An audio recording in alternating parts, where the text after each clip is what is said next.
మీరు ప్రెగ్నెంటా? అయితే ఈ 5 బ్యాడ్ హ్యాబిట్స్ వల్ల మీ ప్రెగ్నెన్సీ జర్నీ రిస్క్‌లో పడే అవకాశం ఉంది. Hi! I'm doctor Uha Srinivas, consultant gynaecologist, Veera hospital, Visakhapatnam. Number 1 sedentary lifestyle. చాలా మంది ప్రెగ్నెన్సీ కన్ఫర్మ్ అయిపోయాక ఇంకే పని చేయకూడదు, ఎప్పుడు రెస్ట్‌లో ఉండాలి, ఇంట్లో పనులు కూడా చేసుకోకూడదు అని అనుకుంటారు. ఇది కంప్లీట్‌లీ రాంగ్. ప్రెగ్నెన్సీ టైంలో లైట్ వాకింగ్, జెంటల్‌గా ఎక్సర్సైజెస్ చేయడం అనేది వెరీ వెరీ ఇంపార్టెంట్. అది మీ ప్రెగ్నెన్సీని హెల్తీయర్‌గా ఉంచుతుంది. ఎవరైతే ఆడవాళ్ళు ప్రెగ్నెన్సీ టైంలో ఇనాక్టివ్‌గా ఉంటారో వాళ్ళకి హై రిస్క్ ప్రెగ్నెన్సీస్ వచ్చే ఛాన్స్ ఉంటుంది. అండ్ డెలివరీ టైంలో లేబర్ ప్రాసెస్ కూడా డిఫికల్ట్ అయ్యే అవకాశం ఉంటుంది. Number 2 skipping doctors appointment and medicines. చాలా మంది ఇది కామన్ గా చేస్తూ ఉంటారు. మీరు ప్రెగ్నెన్సీ టైంలో folic acid, iron, calcium tablets వేసుకోవడం మానేస్తే అది మీ baby brain, blood and bone development కి ఎఫెక్ట్ అవుతుంది. రెగ్యులర్ చెకప్స్ అండ్ స్కాన్స్ చేయించుకోవడం వల్ల మీ బేబీ హెల్దియర్ గా ఉందో లేదో అన్న ఒక ట్రాక్ మీకు ఉంటుంది. Pregnancy and baby growth safe గా ఉంటుంది.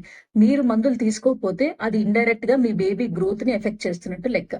Third, over googling and stress. Pregnancy అన్నది ఒక 9 months జర్నీ. మీకున్న చిన్న చిన్న కంప్లైంట్స్ కి ప్రతిసారి గూగుల్ చేసుకోవడం, చాట్ జీపీటీ చేయడం, అందులోంచి మీరు కంపేర్ చేసుకోవడం వల్ల మీకు స్ట్రెస్ పెరుగుతుంది. ఈ స్ట్రెస్ హార్మోన్స్ రిలీజ్ అవుతే మీకు బ్లడ్ ప్రెషర్ కి ఎఫెక్ట్ అవుతుంది. సో ప్రెగ్నెన్సీ టైంలో బీపీలు వచ్చే అవకాశం ఉంటుంది.